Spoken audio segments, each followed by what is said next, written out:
sobre, sobre la tipología textual y vamos a darle una mirada bastante escrutadora a lo que significa. ¿Sí? Primero voy a recoger algunos conceptos que tú tienes, que tú manejas sobre este tema, que es bastante recurrente en los libros de comunicación. Entonces vamos a ir preguntando a algunos compañeros para que participen primero de manera voluntaria. ¿Qué entienden por tipología? ¿O qué es una tipología? La pregunta va por allí primero. ¿Qué es una tipología? ¿Qué es ¿Sería tipología? un tipo de texto? Ya, ¿La manera en cómo escribes? Ya, un tipo de texto, depende de cómo escribes. Ya, otra idea. Profesor, buenas noches. La estructura del texto. La estructura del texto, ya, tipología. Ojo, he preguntado solamente por tipología. Y he recibido respuestas disímiles. Me parece raro. Ahora, nosotros estamos acostumbrados a ver de repente en los etimos griegos la palabra logía, que la palabra logía, por ejemplo, significa ciencia, tratado, ¿no? Ya, ese es un concepto que debemos manejar. Ojo, apunta, recaba información, después amplía la información, siempre ten tu cuaderno a la mano. Entonces decía, son etimos griegos, tanto logía, como por ejemplo podría ser la palabra tipo, tipos, que nos remiten en primera instancia a la ciencia, a un tratado. Pero también logía significa conjunto. Por ejemplo, cuando hablamos de climatología, en climatología hablamos de un conjunto de climas. O cuando hablamos de metodología, conjunto de métodos. Entonces, en el caso de la palabra tipología es un conjunto de tipos. Ojo, ahí estamos ya desbrozando, analizando el término. Tipología, recalco, es un conjunto de tipos. Ya, muy bien, Dilcia. Keila también ha respondido, ¿no? A ver, tenemos aquí algunas respuestas también de Grisette Flores. Ya, tipos de textos que existen, sí, cómo clasificar los textos, los tipos de textos que se organizan. Entonces, la tipología es el conjunto de textos. Tipología, conjunto de textos. Se dice inmediatamente, textual como adjetivo. Ya, hasta ahí, conjunto de textos. Ahora, pero no te dicen cómo están clasificados esos textos. Es decir, hay un conjunto, pero ¿por qué la división? ¿Por qué se separan? Si sabemos que el texto es uno. El texto es uno. ¿Es un texto? Es un conjunto de palabras. ¿Es un texto? ¿En dónde se requiere? Ese conjunto de palabras requiere una unidad. Requiere un propósito. Ya, listo. Es un texto. Entonces, hasta allí, tipología, conjunto. Después el subtítulo nos va a completar la idea que nosotros queremos explicar. Luego dice, una mirada estructuralista. Una mirada estructuralista. Ahora, ustedes como estudiantes de educación superior, dice estructuralista. Otra vez analizamos. ¿Qué es una estructura? Un conjunto de partes, profesor. Un conjunto de partes. Ya, un conjunto de partes. ¿Ya? ¿Alguien tiene otra idea más? Algo organizado, profesor. Algo organizado. Entonces, vamos complementando, por ejemplo, lo que dijo Kelly con lo que dijo Evelyn. Claro, conjunto de partes, yo diría que están organizados. ¿Ya? Conjunto de partes que están organizados. Muy bien. Entonces, cuando hablamos de estructura, hablamos de las partes. En realidad es una visión que se da con la gramática del padre de la lingüística moderna, ¿no? No sé si recuerdan el nombre del padre de la lingüística moderna, ¿alguien recuerda? ¿Cómo se llamaba? Era un lingüista suizo. ¿Qué pasó? Ahí fíjate. Claro, Ferdinand de Saussure. Ferdinand de Saussure. Entonces, él, por ejemplo, él era estructuralista. Y los estructuralistas analizan el lenguaje dividiendo el todo en sus partes. Repito, los estructuralistas analizan el lenguaje dividiendo el todo en sus partes. Dos ejemplos claros. Un ejemplo, cuando hablamos de lengua y habla. Lenguaje, el lenguaje se divide en dos partes. Una es lengua y otra es habla. Ya. Visión estructuralista. Otro ejemplo, en este caso podríamos decir un texto. Un texto como el narrativo, por ejemplo, también va a tener partes. Va a tener 3 partes. Entonces, la visión estructuralista tiene una mirada de división en partes. Obviamente, esas partes están interrelacionadas y están sistematizadas. No se olviden, por favor. Esas partes están interrelacionadas, están sistematizadas. Entonces, con estos conceptos previos, ya creo que podríamos entrar, primero definiendo, antes de ver la tipología textual, esta división textual, podríamos entrar definiendo el concepto de texto, ¿no? ¿Qué es un texto? ¿Qué es un texto? Y vamos a invitar a Maribel Rojas. Maribel, buenas tardes. Lea, por favor, lo que nos dice esta diapositiva. Profesor, buenas tardes, compañero, buenas tardes. Definición de texto. Texto es la unidad lingüística comunicativa fundamental, producto de la actividad verbal humana, que posee siempre carácter social. Está caracterizado por su cierre semántico y comunicativo, así como por su coherencia profunda y superficial.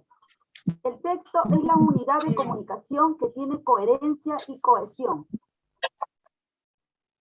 Ya, muy bien. A ver, no sé si es tu internet, Maribel, o es el mío. ¿Se me escucha bien, chicas? ¿Se escucha bien?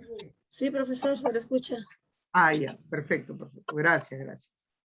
Temía que era el mío. Ya, entonces cuando hablamos de definición de texto también, ¿no? Si vamos a analizar tipología textual, claro, es justo y es necesario que nosotros pues sepamos o entendamos qué es un texto, ¿no? Eso es lo básico, lo necesario. Profesor, Entonces, disculpe, es el micrófono de Leslie el que está haciendo un poco de interferencia. Profesor, disculpe. Sí, El micrófono de Leslie. el micrófono de Leslie. Yo pensé que era yo también, disculpe. Ya, entonces, muy bien, muy bien. Gracias, gracias. Gracias por esa paz. Ya, muy bien. Entonces, cuando hablamos del texto, el texto es la unidad comunicativa, unidad comunicativa. Miren, a ver, chicas, perdón, chicos, casi digo chiques. A ver, queridos estudiantes, no sé si se dan cuenta, cuando nosotros vamos adentrándonos, vamos analizando, y creo que eso es lo que falta en educación, ¿no? Los temas se van analizando gracias al poder de las palabras. Las palabras tienen un poder comunicativo tremendo, ¿no? De tal manera que cuando nosotros empezamos analizando tipología, analizando estructura, hacemos un ejercicio necesario, que creo que es necesario en la escuela porque eso no se está dando.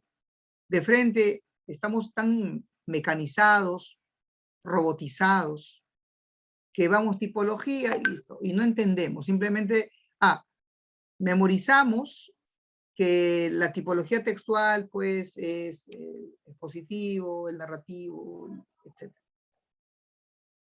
Pero no vamos más allá. Por eso yo quiero en realidad llegar a tu conciencia, yo quiero llegar a tu reflexión para que tú tomes en realidad el área de comunicación de una manera pues mucho más analítica. Y cuando tú lo tomas esto de manera analítica, en realidad pues estás también incentivando lo que se busca en las escuelas, como es el pensamiento crítico. Sin pensamiento crítico en realidad pues no hay un ser humano bien formado. Si tú no tienes pensamiento crítico, en realidad pues te falta. Es decir, no estás acabado. No estás acabado como persona. Ahora, es fácil de pronto hablar de pensamiento crítico, ¿no? De repente dice, no, yo tengo pensamiento crítico. Sí, pero ¿cómo te evalúas? Tú dices que tienes pensamiento crítico. Tú dices. Pero ¿y cómo te has evaluado? ¿Bajo qué instrumentos te has evaluado? ¿Cómo sabemos que tú tienes pensamiento crítico? Son preguntas valederas que tú te tienes que hacer. Y recién como maestro que tiene un pensamiento crítico bien asentado, va a las aulas a incentivar el pensamiento crítico de los estudiantes. Sí, quise hacer esa digresión, ¿por qué? Porque estamos analizando, y a mí obviamente que me gusta que intervengan, y en este análisis estamos enfrentándonos con las palabras. Y decía, por ejemplo, que el texto es la unidad. ¿Entiendes la unidad? Muy bien. ¿Qué es la unidad? Unidad lingüística comunicativa. ¿Por qué comunicativa? Alguna pregunta tan simple, una pregunta del ABC. Es una verdad de perogrullo prácticamente. ¿Por qué comunicativa? Porque el texto es una unidad comunicativa. ¿Alguien puede encender su micrófono y puede decirme en una o dos palabras? Porque transmite un mensaje. Muy bien. Porque transmite un mensaje. Información, ¿no? Claro, transmite un mensaje, transmite una información, porque comunica. ¿Sí? Ahora nos dice luego, en la segunda línea, producto de la actividad verbal. ¿No? Hasta ahí reconocemos un requisito fundamental, que tiene que ser un producto de la palabra oral o de la palabra escrita. Ojo, porque a veces reconocemos que texto es solamente escrito. Falso, falso, falso. El texto también puede ser oral. Entonces dice, producto de la actividad verbal, ya está, humana, humana. Aquí hay una especie de redundancia, ¿no? No sé si se dan cuenta, ¿no? Producto de la actividad verbal humana. ¿Los animales tienen verbo? No, ¿Los animales tienen palabra? No, pues. no. Claro. Vamos reconociendo algunas redundancias. Dice que posee siempre carácter social. Vamos, Karina Paola, ¿por qué nos dice este texto, en la tercera línea, esta frase tan contundente? Dice, que posee carácter social. ¿Qué significa? Porque nos permite relacionarnos con los demás, Muy reconocer hechos. Exactamente. En este momento tú estás haciendo un texto, o hiciste un texto hace segundos, y te relacionaste con los demás. Ahora, nosotros podemos entrever muchos propósitos, ¿no? Y vamos a ver que siempre está presente el texto. Cuarta línea dice, está caracterizado por su cierre semántico y comunicativo, así como por su coherencia profunda y superficial. La pregunta del millón, cierre semántico. ¿Qué es el cierre semántico? ¿Qué es la semántica? Que tiene que tener un final. La semántica, ya, el cierre, ahí es magnífico, ahí, obviamente, pues ahí ya te luciste. Cuando dice cierre, ya, al final. Sí, pues, pero yo estaba preguntando por semántico. Te me fuiste por la tangente. Semántico. A ver, búsquenlo. Que nos indique que el texto está terminando. Ya que nos indica que el texto está... Bueno, eso también, ¿no? Está relacionado más con cierre. Pero la semántica, ¿qué es la semántica? ¿Qué es la semántica? Semántica. Básico, por favor, apunten en la semántica, averiguar, pendiente para ver... La lingüística estudiada es... ¿Estudia? La lingüística. ¿Estudia la lingüística? ¿Rame la lingüística que estudia la lingüística? Ojo, El significado de las palabras por las oraciones. el significado. En este caso, del mensaje. Claro, también de las palabras, del mensaje, de los discursos, en fin. La semántica se encarga de estudiar los significados. Significados. No te olvides eso, por favor. La semántica estudia los significados. Los significados. Entonces, tiene sentido cuando dice, ¿no? Está caracterizado por su cierre semántico, es decir, el mensaje se cierra y significa algo. ¿Qué hora es? Listo, se cerró. Y tiene un significado esa frase. Digo, por ejemplo, ¿no? He almorzado un pollo a la brasa. Listo. Tiene un significado. Tiene un significado. El mensaje tiene un cierre semántico. Y obviamente dice, así como por su coherencia, aquí viene la palabra coherencia. La coherencia sí se entiende. ¿Qué es coherencia? ¿Qué es coherencia? Que tiene sentido el texto. Que tiene sentido. Que tiene sentido lógico, ¿no? Que tiene sentido lógico. Muy bien. Y de manera sintética, para recoger lo que se dice en la parte superior, yo pongo aquí, ¿no? El texto es la unidad de comunicación que tiene coherencia y cohesión. Con una rima. Con una rima de aprendizaje. El texto es la unidad de comunicación que tiene coherencia y cohesión. ¿Listo? De esa manera también puedes concebir el texto. En pocas palabras. Muy bien. A ver, aquí teníamos algunas respuestas. A ver, Rosalín. La información, parte de la lingüística, es de las palabras. Ya, muy bien. Entonces, en un texto, para que el mensaje se cierre, el mensaje tenga un sentido semántico, debemos ver que este mensaje sirve para algún propósito. El mensaje que elabora el emisor para dirigirse al receptor tiene como finalidad, puede ser informar, persuadir, describir o relatar. Por ejemplo, si yo tengo este afiche y tengo estas alternativas entre informar, persuadir, describir, relatar, ¿cuál es el propósito de este afiche? ¿Cuál creen ustedes? ¿Cuál creen ustedes que es el propósito de este afiche? Informar, profesor. Persuadir, profesor, persuadir. Persuadir. Ya. ¿Qué es persuadir? Kelly levantó la mano. ¿Qué es persuadir, Kelly? Allá era por la otra palabra, pero ya está bien. Ya, bueno, ya te lancé la piscina, así que nada, nomás. Nada. Que me causó una duda, profesor, disculpe que lo interrumpa, de campo semántico y con la palabra semántica que estábamos utilizando me generó una lo duda. relacionaste. Sí. Ya, muy bien, claro, lo relacionaste.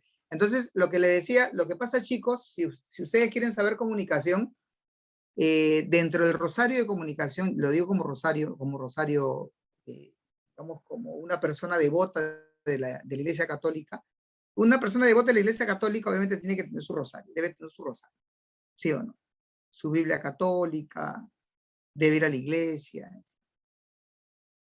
Entonces, tú como maestro de comunicación, permítame hacer esta analogía, también debes tener un rosario. Tu rosario es los conceptos de fonología, fonética, semántica, morfología, sintaxis. ¿Ya? Ahí están tus misterios. Repito, fonología, fonética, semántica, morfología, sintaxis. Entonces, eso tienes que saberlo, permíteme el coloquialismo, al revés y al derecho. Al revés y al derecho. Entonces, una vez que ya sabes semántica, es más, ¿no? Y eso es parte de la inteligencia. Claro, dices, semántica, lo relacionas, ¿no? Haces asociación. He escuchado campo semántico. Tiene que ver con el campo semántico. Comparten los significados. Las palabras que pertenecen a un mismo campo semántico comparten significados comunes. Entonces, tiene que ver la semántica y está presente. ¿Sí? Entonces, investiguen sobre esas palabras, pónganle en su cuaderno de oro, por favor, y siempre repásenlo, porque les va a servir mucho, ¿no? ¿Puede repetir las palabras, profesor, por favor? A ver, fonología, fonética, ambas estudian el sonido. La semántica, que se encarga de estudiar los significados. La morfología, que se encarga de estudiar la estructura de una palabra. Y la sintaxis, que se encarga de estudiar el funcionamiento de un grupo de palabras. Muy bien. Entonces, estábamos en esta pregunta, ¿no? Con respecto a la ficha. Decía, descubre el sabor de la vida.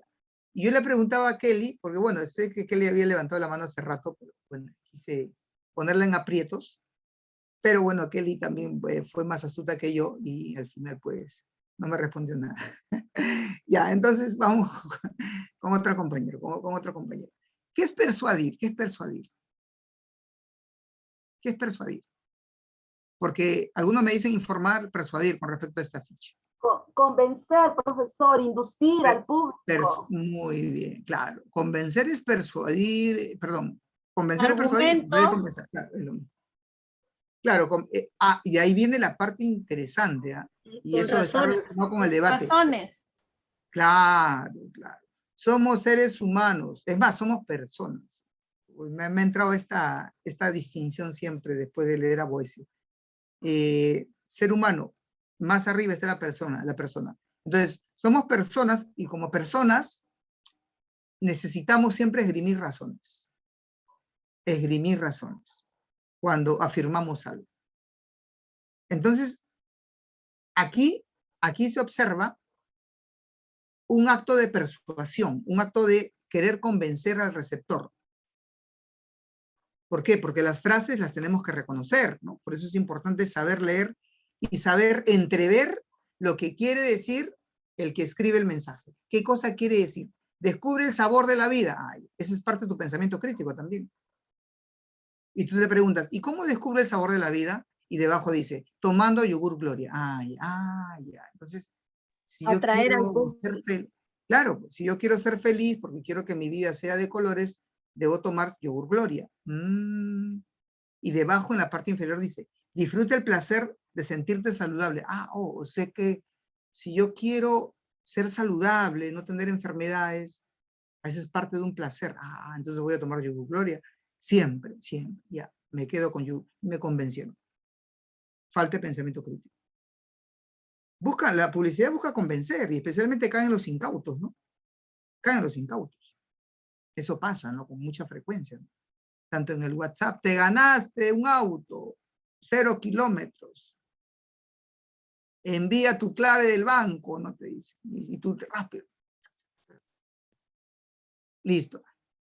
Te persuaden, ¿no? Con avisos tan cortos, tan pequeños. Entonces, hay mensajes que tienen como finalidad persuadir, convencer.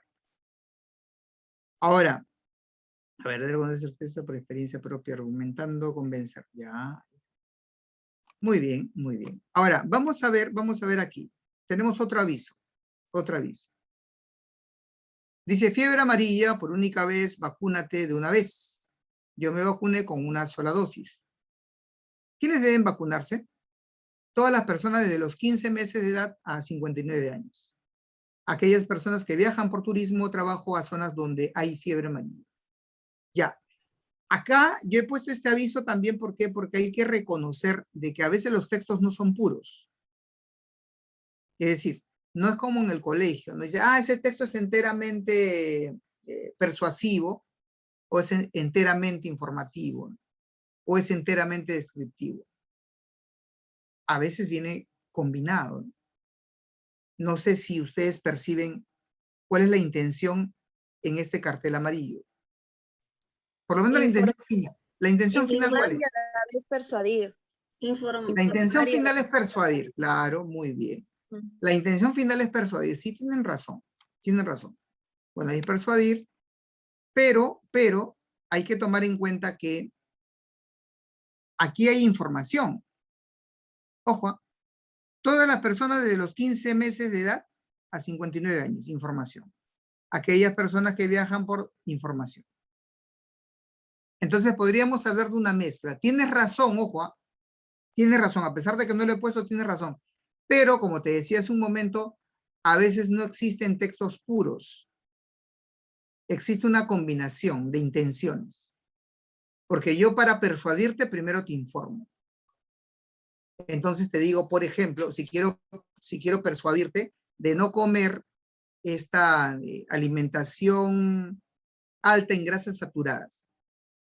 Entonces digo, las comidas que tienen mucho condimento y son frituras que contienen una alta concentración de aceite, te pueden producir colesterol.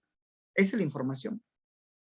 E inmediatamente remato diciendo, por eso no comas comidas altas en grasas saturadas. ¿Listo? Y está mi persuasión, ¿no? Mi persuasión. Entonces, a veces viene una combinación de ambas. Eso es necesario que tú lo distingas. Cuando estás leyendo una novela también, ¿no? Está leyendo una novela, está relatando, pero también está describiendo, ¿no? Describen.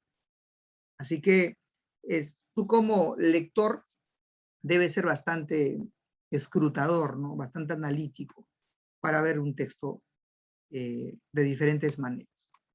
Muy bien, entonces vamos a ver, dice aquí, identificando estructuras ahora. Vamos a ver estructuras a partir de la intención comunicativa. Una vez que ya sabemos que un texto presenta intención comunicativa, es decir, puede informar, puede persuadir, puede entretener o relatar, puede instruir, ¿no? Un texto puede hacer eso. Ese texto obviamente lo construyes tú. A partir de allí podemos hacer una clasificación. Y cada clasificación va a presentar una estructura determinada. Por ejemplo, si tengo un texto como el de Napoleón Hill, denominado Piense y hágase rico, ¿no?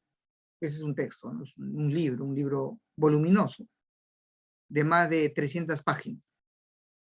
Entonces, tú en el texto, en la tapa del libro solamente, perdón, en la tapa del libro, sin necesidad aún de revisar el contenido, solamente por la tapa puedes inferir qué tipo de intención tiene el autor. ¿Qué pretende? ¿Persuadir? ¿Informar? ¿Instruir? ¿Entretener? ¿Qué busca? ¿Qué creen ustedes? Solamente por la tapa. La tapa es sugerente, ¿eh? ¿Nadie? A ver, estás en la Que librería. aprendamos, profesor, que aprendamos. Que aprendamos, o sea, informar, ¿no? Instruir O sea, también cuando, podría ser, instruir, porque él daría motivos de cómo quizás organizarnos mejor, Claro. o sea, de cómo tener pues la vida, no sé, algo así. Instruir si yo podría te digo, Profesor, si yo diría vender, estaría ahí mal. Bueno, mi modo si yo te digo, sería vender hazte mi rica, pensamiento. hazte rica, y compra el periódico América. Hazte rica, te digo. Ya, ¿qué El que estoy trata haciendo? creo que no hay uno que sea así como que nos haga reflexionar, algo así, porque creo que eso es lo que trata, ¿no? Repersuadir sería lo más cercano. Reflexionar, persuadir. Hágase. Piense y hágase rico. Hazte rica, hazte rico. Claro, ¿no? Hay una intención de persuasión, ojo, ¿no? Piensa, oye, piensa pues. Piensa y hazte rico. Pero en este caso, obviamente, pues está dirigido en un lenguaje mucho más respetuoso, ¿no? No en una segunda persona de tuteo, ¿no? Sino en este caso en una manera muy cortés. Piense y hágase rico. Persuade. Ahora, los textos pueden informar, pueden persuadir, pueden describir o pueden relatar.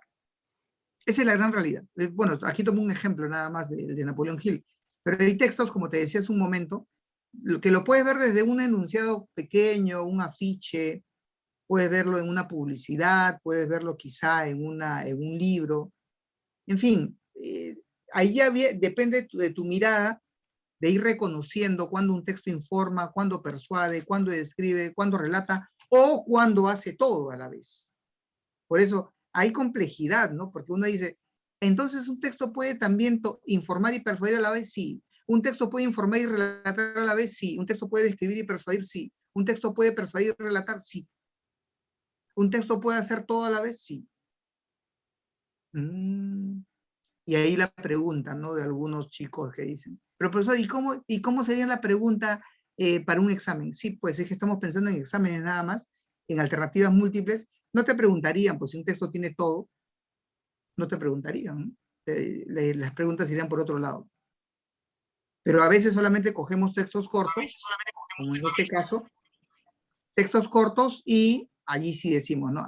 En este texto predomina la información, en este texto predomina la persuasión, etc. Entonces, los textos pueden tener estos propósitos y cuando tiene el propósito de informar, se llama texto expositivo. Cuando tiene el propósito de persuadir, es decir, de convencer a través de argumentos, se llama texto argumentativo. Cuando el texto tiene una finalidad más de describir, obviamente que se llama texto descriptivo, y cuando presenta una finalidad de relatar o entretener, se llama texto narrativo. ¿Listo? Ahora, estas son las cuatro básicas, que tú obligadamente debes entender, debes comprender. Y recuerda que esta es una mirada estructuralista. ¿Estructuralista por qué? Porque aquí priman las partes, priman las estructuras. Cuando yo te preguntaba, por ejemplo, sobre qué es una estructura, ¿alguien recuerda qué es una estructura? ¿Alguien? ¿Qué es una estructura? ¿Qué entendemos por estructura? Uy, ¿qué pasó? ¿Se olvidaron? Una construcción, profesor, estructura. Una construcción, ya. Las partes del texto. Un Organizado. orden. Las partes de un texto, ya, claro. Lo que pasa es que Algo cuando Maribel nos dice una construcción, también tiene razón, ¿no? Pero ya nos estamos alejando, ya Maribel nos quiere votar. Es la forma, profesor, es la forma Claro. del texto. Claro, porque estamos viendo la parte abstracta, la parte textual, y Maribel nos quiere llevar a la construcción del Palacio de la Juventud, de acá de Puente Piedra, ¿no? De la nueva veterinaria, La estructura es una estructura también. Una estructura. Ahora, en el caso de los textos, precisamente cuando hablamos de estructura, claro, tenemos que pensar en partes. Recuérdense, por ejemplo, la estructura del sistema óseo. Partes. ¿No? Partes. Es más, el cuerpo también tiene una estructura, ¿no? ¿En cuántas partes se divide el cuerpo humano? ¿En cuántas? Tres partes. ¿Cuáles son? Tres partes. Cabeza, tronco, Tronco y ¿Cuáles son? extremidades. Ya, cabeza, tronco y extremidades. Ya. Estructura, es una estructura. Sistema óseo, estructura. Sistema muscular, estructura. Sistema respiratorio, estructura. Porque hay partes. Entonces, los estructuralistas miran el texto de esa manera. Entonces, un texto expositivo también tiene partes. Tiene partes. El expositivo. Aquel texto, obviamente, que habla sobre la célula, el petróleo, que habla de forma objetiva, tiene partes. Y sus partes clásicas y generales son introducción, desarrollo y conclusión. El texto argumentativo también tiene partes. Una introducción, una tesis, una argumentación, una conclusión. Algunos dicen solamente una tesis, argumentación y conclusión. Excluyen la introducción. Pero tiene partes. Un texto descriptivo, tema, caracterización y marco. Y un texto narrativo, al texto narrativo si lo conoces de sobremanera, porque, wow, eso lo has visto pues desde inicial prácticamente, y lo has escuchado todos los años. Inicio, nudo y desenlace, inicio, nudo y desenlace. Tenemos menos de un minuto, les voy a enviar otro enlace, chicos, ¿ya? Para que ustedes puedan ingresar. Entonces, hasta allí, la mirada estructuralista de los textos. Quiero que seas consciente de esto, por favor. Es la estructura de los textos. Por eso es que existe esta división, que están debajo de los libros. Esa es la mirada estructuralista. El texto diseccionado, ¿no? en partes. Pero miren cómo hemos llegado hasta aquí. Hemos llegado a partir de los propósitos. Cada texto tiene un propósito y esos propósitos se convierten